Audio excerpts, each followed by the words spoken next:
Hello अस्सलाम वालेकुम guys, my name is Irfan Shah और आज हम पढ़ेंगे division of human skeleton, axial skeleton को हम डिटेल से पढ़ेंगे। एक्सियल स्केलेटन कहाँ क्या होता है, ये जो है ना, axial skeleton central axis of the body पर मौजूद होता है, बॉडी के बिल्कुल सेंटर पर, इस वाले पार्ट पर। ये बॉडी का सेंटर पार्ट है, ये भी सेंटर है, हेड तो सेंटर पार्ट पर मौजूद होता है। एंड इसमें क्या क्या होता है, तो पहले मैं यहाँ पर आपको दिखा दूँ कि एक्सियल एक होता है एक्सियल स्केलेटन, एक पैराइटल। एक्सियल स्केलेटन जो है वो सेंट्रल एक्सिस पर मौजूद होता है और पैराइटल जो है ये terminal parts of the body पर मौजूद होता है, जैसे हमारे लोअर लिम्ब हो गए, अपर लिम्ब हो गए, lower limb and upper limb, हाथ और पाँव। एक्सियल स्केलेटन फिर आगे डिवाइडेड है स्कल में, जो हमारा हेड वाला पार्ट है उसमें। एक तो हेड वाला पार्ट है स्कल, एक है वर्टिब्रल कॉलम, रील की हड्डी से हम कहते हैं पीछे, और रिब्स, रिब्स मौजूद है इसमें। रिब्स पर एक्सियल स्केलेटन में रिब्स आता है। फिर स्टर्नम इसमें आती है और एक ये हायोइड बोन है जिस पर टंग अटैच होती है, हम देखेंगे फिर आगे पिक्चर में। तो ये सारी जो बोन शो किए यहाँ पर जो मैंने लिखे हैं, सारे जो है ना सेंटर पर होते हैं बॉडी के, इसलिए इसको सेंट्रल एक्सिस एक्सियल स्केलेटन को कहा जाता है। स्कल में हमारे पास 28 बोन्स होते हैं, लेकिन हम इसको फिर स्कल को डिवाइड करते हैं क्रेनियम में। क्रेनियम उसको कहते हैं जिसने ब्रेन को प्रोटेक्ट किया होता है, तो ब्रेन को जो बोन्स प्रोटेक्ट करते हैं उसको हम क्रेनियम कहते हैं। उसके 8 बोन्स होते हैं, आगे देखेंगे कौन कौन से हैं। फेशियल के 14 बोन्स होते हैं, एंड जो हमारे कान हैं उसके जो है ना 6 बोन्स होते हैं। पूरे स्कल जो हमारी खोपड़ी है उसके कितने पार्ट हो गए, 3, क्रेनियम, फेशियल, एयर, टोटल इसमें 28 बोन्स है, लेकिन क्रेनियम में 8 बोन्स, फेशियल में 14 और एयर में 6। और आपको कोई कहे कि ब्रेन को कितने बोन्स ने प्रोटेक्ट किया है, तो आप कहेंगे 8 बोन्स ने, सही है। एंड अभी वर्टिब्रल कॉलम है, वर्टिब्रल कॉलम के जो बोन्स है वो 26 है। वैसे तो ये 33 होते हैं, लेकिन 2 फ्यूज हो जाते हैं, वो आगे आएगा तो ये 26 बन जाते हैं। रिब्स, रिब्स जो है ना 24 रिब्स होती है, पैर में होते हैं, 12 पैर इसकी होती है, ये भी आगे हम पिक्चर में देखेंगे। स्टर्नम जो कि बिल्कुल बॉडी के ये वाला जो बोन है, ये वाला, ये भी आगे हम देखेंगे, इसको हम स्टर्नम कहते हैं। स्टर्नम ये एक बोन होता है, हायोइड बोन, जो ये भी आगे हम देखेंगे, इससे टंग अटैच होती है। अब एक्सियल स्केलेटन में कितने बोन होते हैं, इसमें टोटल 80 बोन होते हैं और अपेंडिकुलर में 126 होते हैं। इन सबको, इन दोनों को मिलाओगे 206 बनेंगे, 206। तो अभी स्कल के कितने हैं, 28 बोन, और वर्टिब्रल कॉलम के 26 है और इसके 24 है। इन सबको अगर आप मिलाओगे तो ये 78 बन जाएंगे। अभी 78 में एक स्टर्नम फिर आ जाएगा और एक ये हायोइड बोन आ जाएगा, तो ये 80 बन जाएंगे। अपेंडिकुलर स्केलेटन हम बाद में देखेंगे, पहले ये समझ लो। तो ये आपको समझ में आ जाना चाहिए, एक दो दफ़ा और देख लो, आपको समझ में आ जाना चाहिए कि इसमें स्कल होता है, स्कल के फिर 3 पार्ट होते हैं, क्रेनियम, फेशियल और एयर के बोन्स। एयर के बोन्स भी हम आगे देखेंगे। फिर दूसरा जो इसमें वर्टिब्रल कॉलम है, जो रील की हड्डी है, रिब्स इसमें होते हैं, एंड स्टर्नम और एक हायोइड बोन। अभी ये देखते हैं बुक में क्या लिखा है कि central axis of the bone and comprise of skull, skull इसमें होती है जो खोपड़ी हमारी है, एंड वर्टिब्रल कॉलम, बैक, ये वर्टिब्रल कॉलम पूरा, and thoracic cage. Thoracic cage में क्या है, अब ये लफ्ज़ थोरेसिक केज में क्या क्या इंक्लूड है। थोरेसिक केज में जो है ना हमारे रिब्स, रिब्स इंक्लूड है, एंड स्टर्नम जो है ना, ये रिब्स और ये स्टर्नम इंक्लूड है इस तरीके से। थोरेसिक केज में क्या क्या है, रिब्स और स्टर्नम, ये अभी हम आगे देखेंगे तस्वीर में, पिक आएगी। इट हैज़ 80 बोन्स, जैसे मैंने आपको बताया था कि इसमें 80 बोन्स होते हैं, इंक्लूडिंग 28 बोन्स जो है वो स्कल में होते हैं, 1 hyoid bone, 26 bone vertebral column में होते हैं, 24 बोन रिब्स में होते हैं, और एक स्टर्नम का part. The skull bones are further divided into cranial bones, फिर ये फेशियल बोन्स में डिवाइड है, ऑडिटरी ऑसिकल, एयर के बोन्स में ये डिवाइड है। जैसे मैंने आपको पहले भी कहा था, पहले मैंने स्लाइड में शो किया था, क्रेनियल बोन्स जो ये प्रोटेक्ट करते हैं ब्रेन को and provide attachment for essential receptor organ. अब रिसेप्टर ऑर्गन क्या हो सकते हैं, रिसेप्टर ऑर्गन जैसे नोज हो गई, वो क्या है, वो क्रेनियल बोन से अटैच है। ब्रेन, जहाँ क्रेनियल बोन में ब्रेन होता है तो ये उससे अटैच है। हमारे एयर हो गए, कान, ये भी इससे अटैच है। कोई स्टेमुलस अगर बदबू की स्मेल है तो हमें पता चलती है, या कोई अच्छी स्मेल है, तो इसी को रिसेप्टर ऑर्गन कहते हैं, एंड ये इससे अटैच होते हैं क्रेनियल बोन से। Cranial bones are 8 in number. अब ये 8 इन नंबर है, इसको हम देखेंगे कि कैसे ये है। जो बिल्कुल सामने वाली बोन है ये, इसको हम फ्रंटल कहते हैं। सिंपल, ये एक बोन होगी, ये एक हो गई। जो साइड पे इसकी बोन है ये, इसको हम टेम्पोरल कहते हैं। ये टेम्पोरल है, और एक ये इस साइड पे होगी, एक दूसरे साइड पे होगी, तो ये दो बोन इस तरीके से हो गए। अब इसके ऊपर जो है मिडल ऑफ द हेड, बिल्कुल mid apex of the head जिसे हम कहते हैं, उस पर क्या है, उस पर पैराइटल बोन है, इसको हम पैराइटल कहेंगे। बट ये भी दो, ये पेयर में होती है, इसके बीच में इस तरह से सूचर्स होते हैं, क्रैक्स होते हैं, ये आपस में एक बोन ये होती है, दूसरे साइड पर दूसरी बोन होती है, तो ये भी दो बोन्स कंबाइन होती है। तो कौन कौन सी जो हमारे पास पेयर में है, एक टेम्पोरल पेयर में है और एक पैराइटल पेयर में है। इसके पीछे बिल्कुल इस तरीके से ये सबसे पोस्टीरियर वाला पार्ट, पोस्टीरियर किसे कहते हैं, अब मैं बताऊंगा। ऑक्सीपिटल जो है ये सबसे पीछे बोन है, और ये भी एक वन होती है ये। एंटीरियर, बिल्कुल ये जो आपको बॉडी के सामने दिख रहा है ना, इसको हम एंटीरियर कहते हैं। और ये जो बॉडी का पिछला पार्ट है, जैसे ये पोस्टीरियर है, और ये एंटीरियर पार्ट है, ये एंटीरियर, ये पोस्टीरियर। तो ऑक्सीपिटल सबसे पोस्टीरियर वाला पार्ट होता है, बोन होता है। अब आपको ये समझ में आ गया होगा। अब और क्या इसमें है,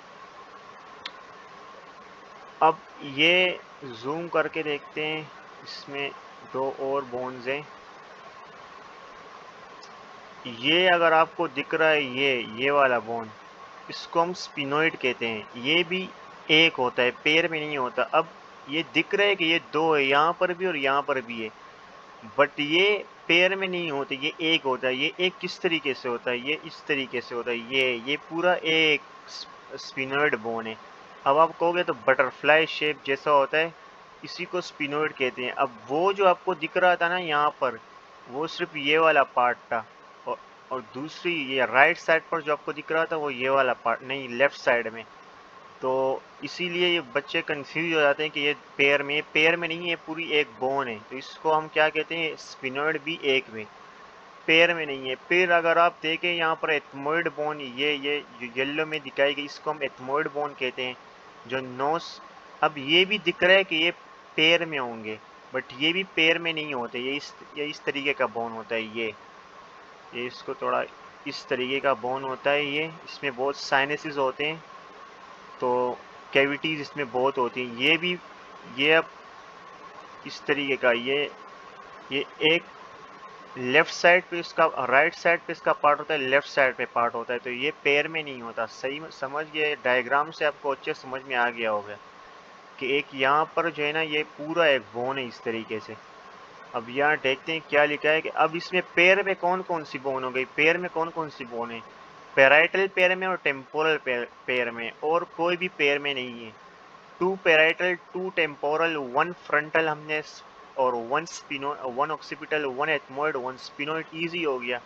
अब सवाल आपसे पूछेंगे कि एमडी केट में, या कि इसमें पेयर में कौन सी बोन है, स्पिनोइड, एथमोइड, ऑक्सीपिटल है या पैराइटल। आपने कहना पैराइटल पेयर में है। आपसे नंबरिंग पूछ सकते हैं कि पैराइटल के कितने नंबर है, टू, आपको ऑप्शंस में दिए होंगे 2, 1, इस तरीके से ये 2 होते हैं, तो ये याद रखना।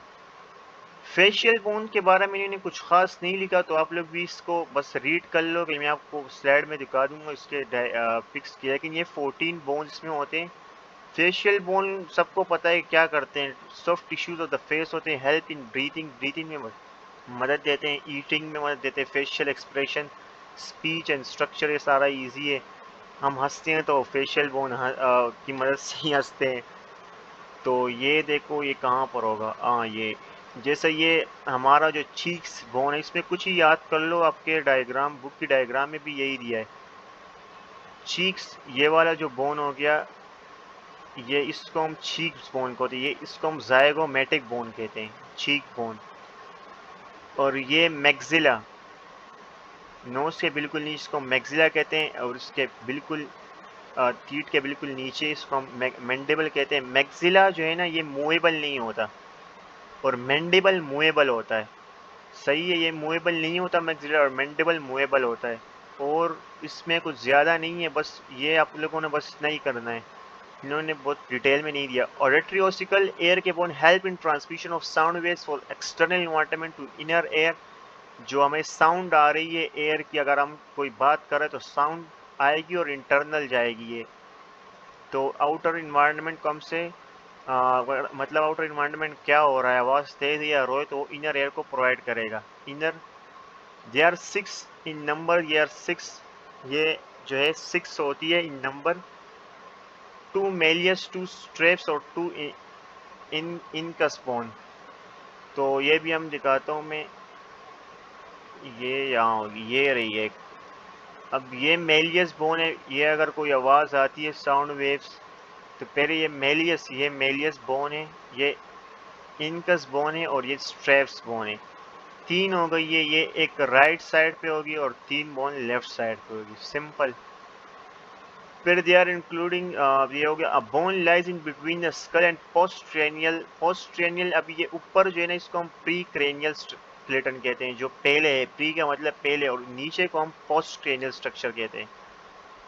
तो ये कहाँ होगा, ये स्कल और इसके बीच में होगा, पोस्ट्रेनियल के बीच में, हायोइड बोन कहते हैं। इट इज यू शेप की तरह एक बोन होती है जिससे टंग अटैच होती है, and muscles of the oral cavity, जो माउथ के अंदर ओरल कैविटी हमारी, उसके मसल को अटैच होंगे इस तरह। ये नीचे ये भी अब एयर का बोन मैंने दोबारा से शो किया है कि ये मेलियस है, इनकस है और ये स्ट्रेप्स है। नीचे बोन इसमें नहीं है मेरे ख्याल से, इसमें वो वाला बोन नहीं आया है। चलो मैंने तो डाला था, खैर नहीं आया। वर्टिब्रल कॉलम, अब ये पूरा जो है ना उसका पार्ट हो गया, स्कल का पार्ट पूरा हो गया। अब इसके बाद वर्टिब्रल कॉलम का पार्ट शुरू होगा। वर्टिब्रल कॉलम जो है प्रोटेक्ट करता है स्पाइनल कॉर्ड को and serve and side for a blood production. जितने भी हमारे बोन होंगे, अगर स्कल में भी बोन थोड़ा बनेगा, वर्टिब्रल कॉलम में भी बनेगा। हमने पढ़ा था बोन जो है उसमें ब्लड लाजमी बनेगा। वर्टिब्रल, अब ये स्पाइनल कॉर्ड को प्रोटेक्ट करता है हमारे, अगर ये ब्रेन है हमारा तो पीछे से स्पाइनल कॉर्ड आ रहा होता है पूरी बॉडी में, तो वर्टिब्रल कॉलम इस तरीके से उसको प्रोटेक्ट कर रहा होता है। मैं अभी आपको डायग्राम में दिखाता हूँ। ये देखो, ये हमारे पास वर्टिब्रल कॉलम है पूरी, और ये स्पाइनल कॉर्ड इसमें आ रही है, तो ये इसको प्रोटेक्ट करती है। ये याद रखना, बच्चे कंफ्यूज हो जाता है कि स्पाइनल कॉर्ड क्या है, वर्टिब्रल कॉलम क्या है। वर्टिब्रल कॉलम बोन है और स्पाइनल कॉर्ड जो है ब्रेन का पार्ट है, मतलब नर्वस सिस्टम का पार्ट है। ऊपर ब्रेन से इस तरीके से वर्टिब्रल स्पाइनल कॉर्ड आ रही होती है। सिंपल हो गया। वर्टिब्रल कॉलम को अब देखना पड़ेगा। वर्टिब्रल कॉलम, अब ये वर्टिब्रल कॉलम के लिए ये, अब इसके भी कितने, ये टोटल जो है ना 33 बोन्स होते हैं, लेकिन ये फ्यूज होकर 26 बन जाते हैं। अभी हम देखते हैं। अब पहले इसका जो है ना सर्वाइकल पार्ट होता है, जो नेक वाला रीजन, ये यहाँ से लेकर ये सर्विकल, ये दिखाया है। तो सर्विकल में जो है ना कितने वर्टिब्राए होते हैं, वो 7 वर्टिब्राए होते हैं। फिर थोरासिक रीजन, जो थोरासिक रीजन है उसमें 12 वर्टिब्राए होते हैं। एंड फिर नीचे अगर लंबर रीजन आ जाए तो उसमें एल 5 वर्टिब्राए होते हैं। एंड सेक्रम, इसमें हमारे पास 5 वर्टिब्राए होते हैं। एंड फिर आखिर टेल बोन, जिसे कॉक्सियल बोन भी कहते हैं, तो उस वो 4 है, कॉक्सिक बोन। एंड अभी इसमें क्या होता है कि सेक्रम जो है ना 5 सेक्रम वर्टिब्रल बोन है, इस ये सारे फ्यूज हो जाते हैं, तो एक बन जाती है। एंड कॉक्सिक बोन 4 है, 4 इन नंबर है, तो ये भी फ्यूज है, ये भी एक बन जाती है। इस तरीके से 33 से 26 बन जाती है। अब अगर मैं कहूँ कि सर्वाइकल का 5 वर्टिब्रा है, तो इसको हम इस तरह लिखते हैं C5। या सर्वाइकल का पहला वर्टिब्रा तो उसको हम C1 इस तरह लिखते हैं, फिर दूसरा C2। तो ये याद रखना, अगर आपसे कोई कहे कि थोरासिक वर्टिब्री में 8 वाला वर्टिब्री, तो इसको T8 इस तरह कहेंगे। अब इसमें कुछ इन्होंने लिखा है, अब ये लंबर जो है ना, ये वाला रीजन, इसमें आपको पता है कि एब्डोमिनल रीजन आएगा, मतलब आगे से। ये इन्होंने एक पोजीशन दी है कि लंबर से ना एब्डोमिनल पार्ट शुरू होता है और थोरेसिक केज से हमें पता है कि ये थोरेसिक वाला पार्ट है, थोरेक्स है, तो ये थोरेसिक केज शुरू होगी, हार्ट लंग इसमें आएंगे और ये तो नेक वाला पार्ट है पूरा और ये सेक्रम वाला पार्ट है एंड यहाँ से फिर ये टेल बोन आती है, टेल बोन ये रही और ये पेल्विक के साथ ये सेक्रम अटैच होता है इस तरह। ये भी आगे आएगा, अभी तो नहीं आएगा लेकिन आगे ये आएगा। अब ये vertebral column consist of 7 cervical इसमें होती है, 12 थोरेसिक होती है, 5 lumbar, 1 sacrum and 1 coccyx bone.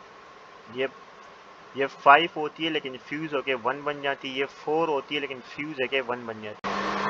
अब these vertebrae are fixed in different regions of the body. जैसे मैंने पहले कहा था सर्वाइकल वर्टिब्राई जो है वो नेक में होती है, थोरेसिक वो जो है वो चेस्ट में होती है and anteriorly attach with the ribs.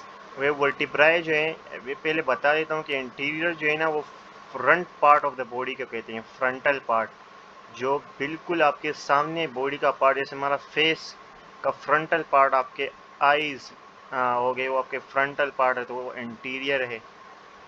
Thorax का रीजन ये वाला रीजन ये भी एंटीरियर है, स्टर्नम वाला। बैक वाला पार्ट जो है ना उसको हम पोस्टीरियर कहते हैं, पोस्टीरियर बैक वाला पार्ट। ज़रूरी नहीं है ये विद रिस्पेक्ट टू चेंज होते हैं, मैं आपको अभी बताता हूँ ये कि किस तरह ये लिखा गया है। इसको एंटीरियर को हम वेंट्रल भी कहते हैं, वेंट्रल पार्ट, और इसको पोस्टीरियर को डोर्सल भी कहते हैं। इंटर कन्वर्टेबल है ये कि पोस्टीरियर को कभी कभार डोर्सल लिखते हैं और एंटीरियर को वेंट्रल लिखते हैं। अभी इन्होंने लिखा है कि वर्टिब्राई जो है वो एंटीरियरली अटैच होती है विद द रिब्स। ये क्या बात है, ये वर्टिब्राई तो पीछे होती है, लेकिन अभी मैंने कहा कि ये चेंज हो सकती है। ये एक वर्टिब्री है, अब यहाँ से रिब्स निकलती है तो ये वाला रीजन इसका क्या हो गया, ये इंटीरियर हो गया। समझ में आ गई बात, ये इंटीरियर हो गया। वर्टिब्री यहाँ से इस तरह निकली गई तो ये इंटीरियर पोर्शन इसका हो गया। तो यही यहाँ लिखा है कि interiorly attach with the ribs. अब ये रिब्स यहाँ से निकली, यही पे मैं बता देता हूँ, ये जब यहाँ से निकलेगी ये पीछे से interior part of the vertebra तो फिर ये अटैच होगी यहाँ पर स्टर्नम पर, इस तरीके से स्टर्नम पर अटैच होगी, ये स्टर्नम पर अटैच होगी। अब रिब्स का इंटीरियर पार्ट क्या है, रिब्स का इंटीरियर पार्ट है ये स्टर्नल पार्ट और पोस्टीरियर पार्ट है वर्टिब्रा वाला पार्ट। वर्टिब्री के लिए तो ये इंटीरियर हो गया रिब्स, लेकिन रिब्स के लिए कौन सा इंटीरियर, रिब्स के लिए ये इंटीरियर है। ये with respect to the position ये चेंज होती है, इंटीरियर पोस्टीरियर। तो अभी रिब्स के लिए इंटीरियर स्टर्नम वाला रीजन है जो यहाँ पर ये कोस्टल वाला पार्ट अटैच हो रहा है, और पोस्टीरियर पार्ट क्या है, ये बैक वाला पार्ट जहाँ से ये निकल रहा है। लेकिन जब वर्टिब्राई की बात आ जाएगी कि वर्टिब्री से इंटीरियर से क्या निकलता है तो यहाँ से रिब्स निकलते हैं। यही लिखा है यहाँ पर कि रिब्स जो है वो इंटीरियरली अटैच होते हैं एंड लंबर रीजन में जो है ना एब्डोमिनल रीजन होता है, इसमें यहाँ पर यहाँ से ये लंबर यहाँ से हमारे स्टमक ये सारा शुरू होता है बिहाइंड द चेस्ट, चेस्ट के नीचे, and sacral form by the fusion of 5 vertebrae, एक वर्टिब्री बन जाता है, फिर सेक्रल एंड कॉक्सिक ये 4 फ्यूज होके एक बना देती है। अब इसमें एक चीज़ है वर्टिब्री में कि जो सर्वाइकल रीजन का वर्टिब्री होता है ये वाला, ये सर्वाइकल C1 और C2 स्पेशली। C1 को जो है ना ये याद रखो कि हम सिक्यूज में से इसको हम एटलस कहते हैं, एटलस। और C2 वर्टिब्री को जो हमने एक्सियल वर्टिब्री कहते हैं। ये एमसीक्यूज में आपसे पूछ सकते हैं कि C1 वर्टिब्री को क्या कहते हैं और C2 को क्या कहते हैं। एंड अगेन अब आखिरी में आ गया कि रिब केज। अब रिब केज आ गया, रिब केज में स्टर्नम और रिब्स आएंगी, दोबारा से यही पार्ट वाला आएगा जो मैंने समझा दिया थोड़ी देर पे। Rib cage is form by ribs and the sternum, या हम इसको थोरेसिक केज भी कहते हैं। Each rib is flat and curve, ये इस तरह से फ्लैट भी होती है, ये आगे आप लोग पढ़ेंगे, एंड कर्व होती है, इस तरह के कर्व बोन होती है। ये फ्लैट होती है, बिल्कुल कर्व होती है लेकिन फ्लैट होती है। Supports the thoracic wall and provide space for the thoracic visceral organ. Visceral organ में लंग आ गया और हार्ट आ गया, और आर्टरीज आ गई, पूरी जो आर्च ऑफ आयोटा है सारी आर्टरीज में होती है। रिब्स आर 12 पेयर, 12 पेयर होती है ईच साइड पर, जो है ना 12 इस तरीके से। ये पीछे जो है ना वर्टिब्री ये T1 होगी, थोरासिक T1, और ये T12 लास्ट वाला T12। यहाँ से interior part of the vertebrae से ये निकलेगी ऐसे, और फिर स्टर्नम पर आके लगेगी T1। T1 anterior part of the sternum पर लगेगी। और कौन सा वाला पार्ट लगेगा रिब्स का एंटीरियर पार्ट पर? वो कोस्टल पार्ट ऑफ रिब लगेगा, रिब बोन नहीं लगेगी, कोस्टल पार्ट जो कि कार्टिलेज से बना होता है। ये याद रखना, एमसीक्यूज में पूछते हैं कि रिब्स एंड स्टर्नम पर रिब का कौन सा पार्ट लगता है? कार्टिलेज वाला पार्ट लगता है। तो T1 इस तरीके से, T1 से ये यहाँ पे लग गई। अब ट्रू, कुछ इसमें ट्रू रिब्स होती हैं, जैसे इस साइड की 12 रिब्स है और इस साइड की 12 रिब्स है, तो ये 24 बन गई। कुछ इसमें ट्रू रिब्स होते हैं। ट्रू रिब्स उन रिब्स को कहा जाता है जो डायरेक्टली अटैच हो, किसके साथ? जो डायरेक्टली अटैच हो स्टर्नम के साथ। अब ये वर्टिब्री T1 से जो आई है ये डायरेक्टली अटैच है स्टर्नम के साथ, ये भी अटैच है। 2 हो गई, 3 इस तरह से, 4 और 5, 5 ये हो गई, और ये 1 2 3 4 5 6 ये भी डायरेक्टली अटैच है, और ये 7 ये भी डायरेक्टली अटैच है। एंड 7 यहाँ हो गई एक पार्ट में, और इस तरह 7 इसमें। तो 14 वर्टिब्री जो है, 14 सॉरी रिब्स, ये ट्रू रिब्स है, या 7 pair of ribs are true ribs.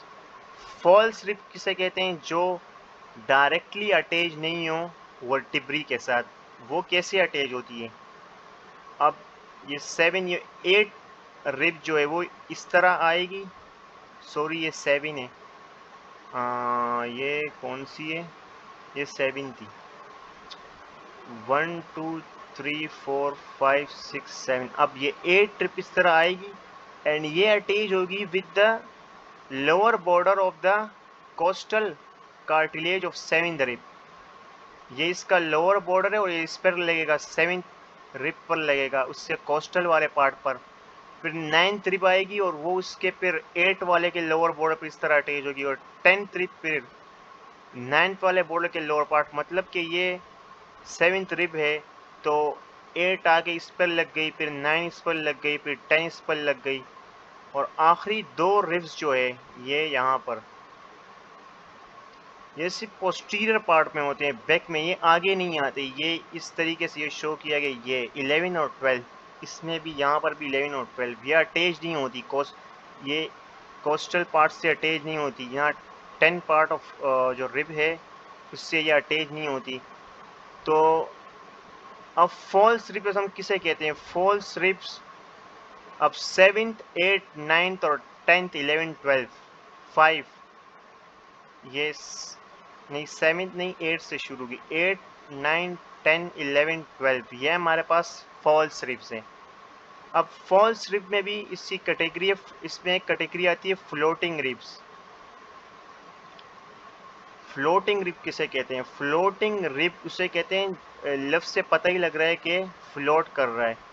ये 11th और 12 ये हमारे पास फ्लोटिंग रिब्स है। फॉल्स रिब में ये इसकी डिवीजन है कि उससे हम फॉल्स रिब में ये 11 और 12 आ गई।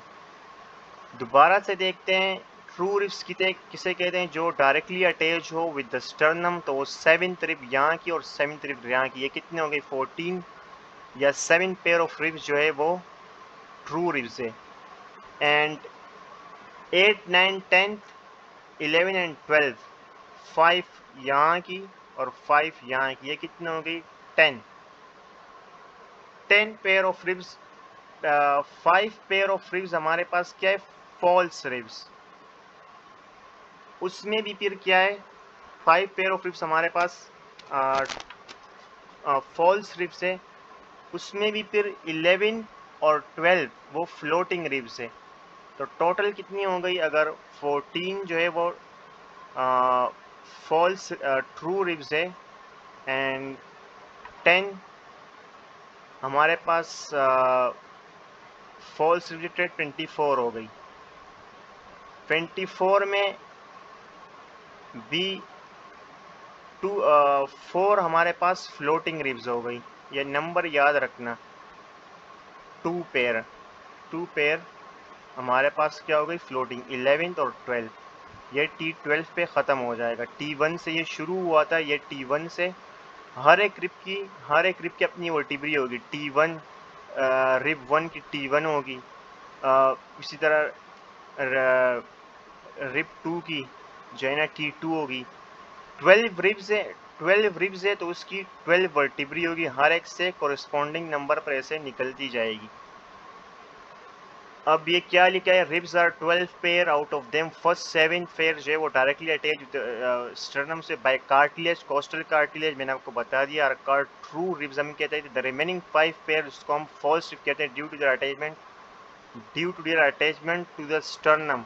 Due to attachment to sternum मतलब नहीं होती, इन्होंने कुछ कंफ्यूजिंग सा लिखा है। मतलब फॉल्स रिब जो है वो स्टर्नम के साथ डायरेक्टली अटैच नहीं होती, बल्कि पहले 8 ट्रिप आएगी, वो कोस्टल पार्ट से लगेगी 7 ट्रिप के, फिर उसके बाद 9 ट्रिप आएगी इस तरह के कोस्टल पार्ट से, 8 रिप के कोस्टल पार्ट से लगेगी, फिर 10 ट्रिप 9 ट्रिप के कोस्टल पार्ट से लगेगी। तो इस तरीके से इसको हम फॉल्स रिप कहते हैं। Among 5 pairs there are last 2 pairs जो जिसे हम कहते हैं floating ribs because they are not associated by means of common costal cartilage, जिसके बाद कोई common cartilage sternum नहीं होता। मतलब ये जैसे 8 जो है वो 7 के साथ इस तरीके से अटैच थी, फिर 9 अटैच थी, फिर 10 अटैच थी। ये अटैच नहीं होती, ये पोस्टीरियर पार्ट में ही रहती है। जिस तरह ये पीछे के साइड ही रहते हैं, इंटीरियर में ये नहीं होते। And even other pairs of ribs. ये हो गया हमारे पास पूरा एक्सियल स्केलेटन। अगर आपको ये वीडियो अच्छी लगी तो कमेंट में अपना फीडबैक दें।